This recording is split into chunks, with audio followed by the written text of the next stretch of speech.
Hey guys, you guys, I'm back, and I know I've been gone for so long, and I should probably not be smiling right now because that's not the vibe that I'm going for today. And then it's gonna sound like if I'm making things up, which say daisies, which is not true actually. I low-key wish it was made up because it was a scary moment, but why don't we get into the story? So basically, when I was 17, yesterday at 2 in the morning, I tried to go to sleep at 11:30, but I couldn't. Next thing I knew, when I barely managed to fall asleep, I heard voices in my backyard, like some scary voices, kind of like screaming, and then I heard them in my backyard. So I was like, what the heck, am I dreaming or what? But then I saw some lights too. There's my backyard, a fence, and the apartments. So I live the apartments are behind our house. When I saw the lights, I was like, they're probably from the apartments, right? But no, honey, these lights were too close to my face. And so, anyways, when I heard the voice, I was so shook in my boots. I was like, what the heck is going on? And then I got this feeling, a feeling that I felt before. Let me tell you guys when I felt this feeling before. I felt it when one time we went to a wedding in Oregon. I don't know why if I'm saying it right. But one time we went to a wedding, and, growing up, I grew up watching novelas en La Rosa de Guadalupe, como dice el dicho, so I know how kidnappings happen. And there was this white van, so we went to go get something out of the car of this lady that we were staying with, and I think we went to go get some snacks, to be honest.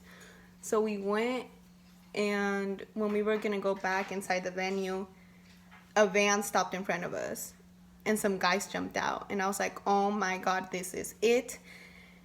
I'm not gonna see anyone ever again because I'm getting kidnapped. But after realizing that they didn't try to grab us, I was like, oh, they just brought something for the party. But that was still a scary situation for me, honestly. Another time, this one was way more serious, guys. Honestly, maybe I should leave that for another day, because you guys came here because you want to hear this specific story.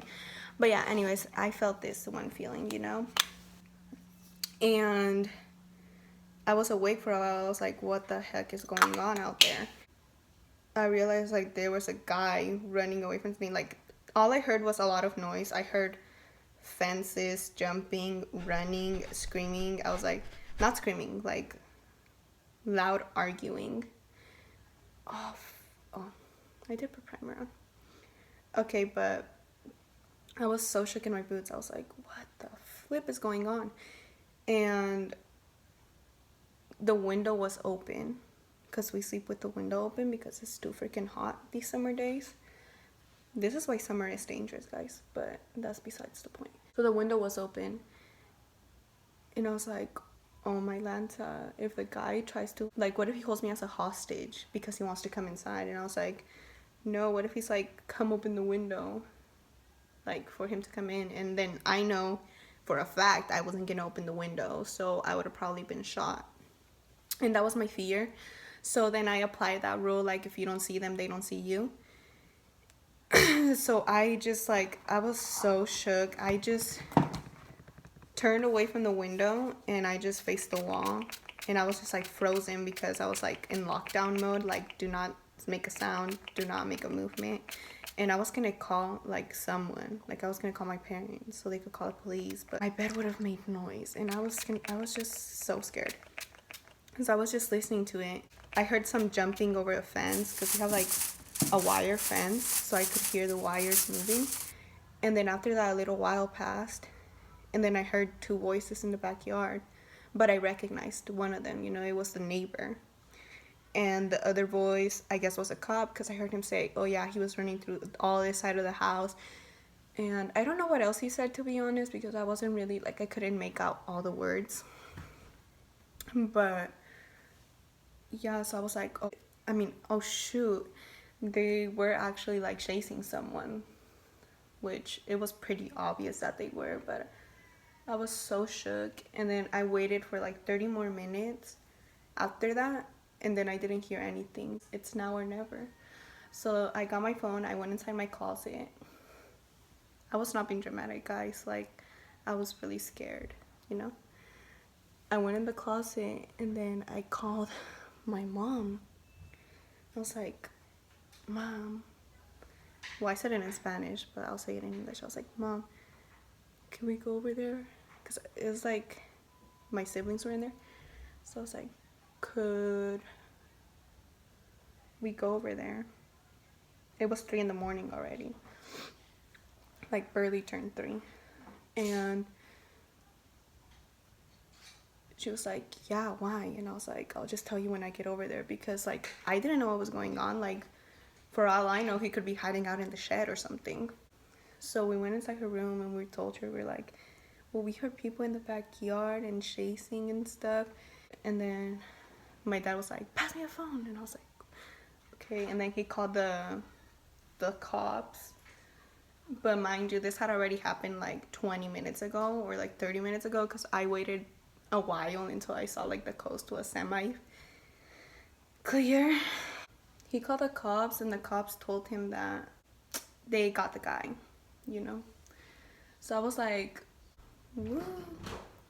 But you know, even then, after that, even though they had got him, I was still rattled afterwards, and I was trying to go to sleep because I woke up, like, you know, I had only been asleep for like 1 hour when this thing woke me up. So like 1.5, 2 hours maybe. But yeah, I couldn't sleep until I finally fell asleep like at 8 in the morning. And I was just sleeping, not sleeping, sleeping, not sleeping until 12 p.m. But I was so shook in my boots, and it was at this moment when like I realized I want to be a cop. Psych, I do not want to be a cop, but I did realize that crazy things do actually happen in real life, and it is something that is so scary. Guys, like, I was sitting there in my bed, like, praying, you know, and I was thinking, like, if he comes up to the window, I'm gonna die. And I'm pretty sure he was pretty darn close to the window, because, like, when, at first, it took me a while to realize that it was the police who was there the second time, and I could see, like, a big old flashlight that just lit up the whole room, and I was like, oh my god, they're gonna see me. But yeah, no, oh my god.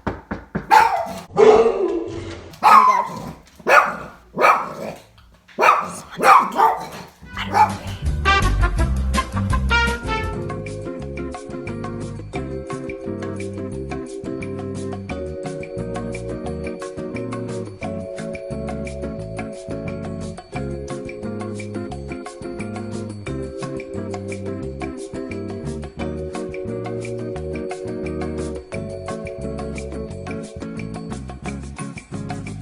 Okay guys, so I couldn't finish telling that story because a visitor came to spill the tea. Wait, I think I was done telling the story anyway, but like I was saying, a visitor came to spill the tea and I was busy eavesdropping, so yeah. But I mean, it was a pretty triggering moment. Like, I was shook. Like, now I guess I'm like easily triggered. Like right now when someone came to knock, I was like, what? It's freaking scary. Like, I felt like a Rosa de Guadalupe character for a second there. But thank you so much for watching. I really miss making videos for you guys. Like, I genuinely mean that. It's just that I've just been slacking. And I also have a lot of on my plate right now. And I've been slacking with that too. So it's like, no excuse because I haven't really been doing anything. But I have a lot of things to do. Someone needs to keep me on track. But yeah, I love you guys so much. Hopefully you didn't forget about me. I love you. I'm sorry. But thanks for watching. That dent right there. That's where he tried to climb through. I'm pretty sure he did climb over that, but that's scary. Also, excuse my sister watching La Rosa de Guadalupe in the background.